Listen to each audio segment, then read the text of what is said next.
ഇടുക്കിയിലെ അപകട വാർത്തയിൽ ഒരു ഫോളോ അപ്പ് വരുന്നുണ്ട്. ഇടുക്കി കല്ലാറിൽ ആന സഫാരി കേന്ദ്രത്തിൽ പാപ്പാനെ ആന ചവിട്ടിക്കുന്ന സംഭവത്തിൽ വനം മന്ത്രി എ.കെ. ശശീന്ദ്രൻ റിപ്പോർട്ട് തേടി.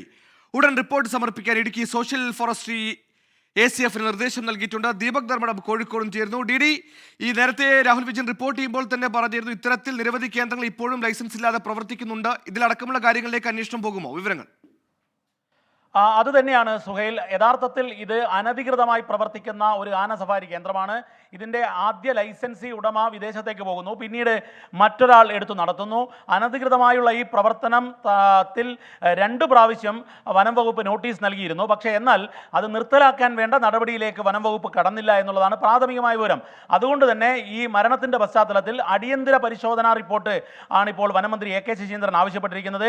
കാരണം ഇത്തരം മേഖലകളിൽ വനം വകുപ്പ് കർശന നടപടി എടുത്തില്ലെങ്കിൽ ഇങ്ങനെയുള്ള ദാരുണമായ ചില മരണങ്ങൾ റിപ്പോർട്ട് ചെയ്യപ്പെടുന്ന സാഹചര്യം. അത്തരമൊരു സാഹചര്യത്തിലാണ് വനമന്ത്രി എ.കെ. ശശീന്ദ്രൻ കർശന നടപടി എടുക്കാൻ വേണ്ടിയുള്ള അടിയന്തര റിപ്പോർട്ട് തേടിയിരിക്കുന്നത്. അവിടെയുള്ള സോഷ്യൽ ഫോറസ്ട്രി DFO-നാണ് ACF-നാണ് അടിയന്തര അന്വേഷണം നടത്തി റിപ്പോർട്ട് ആവശ്യപ്പെട്ടിരിക്കുന്നത്. റിപ്പോർട്ട് കിട്ടിക്കഴിഞ്ഞാൽ കർശന നടപടിയിലേക്ക് കടക്കുമെന്ന് തന്നെയാണ് നമ്മൾ പ്രതീക്ഷിക്കുന്നത്. കാരണം 2 പ്രാവശ്യം നോട്ടീസ് നൽകിയതിന് ശേഷവും അനധികൃതമായി ഒരു ആന സഫാരി കേന്ദ്രം പ്രവർത്തിക്കുന്നുണ്ടെങ്കിൽ അതിൽ വനം വകുപ്പ് ഉദ്യോഗസ്ഥരുടെ ഒരു മൗനാനുവാദം ഉണ്ടായിരിക്കും എന്നുള്ളത് തീർച്ചയാണ്. പ്രാഥമികമായി തന്നെ നമുക്കത് മനസ്സിലാക്കാവുന്നതാണ്.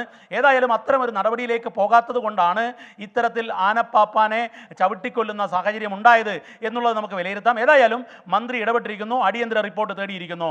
സുഹൈൽ. ശരി, ദീപക് ധർമ്മടമാണ് വാർത്തയുടെ വിശദാംശങ്ങൾ നൽകിയത്. ഒരു അപകടമുണ്ടാകുമ്പോൾ മാത്രം ഇത്തരത്തിൽ ഉണർന്നു പ്രവർത്തിക്കേണ്ട സാഹചര്യം വരുന്നത് ദുഷ്കരമാണ്.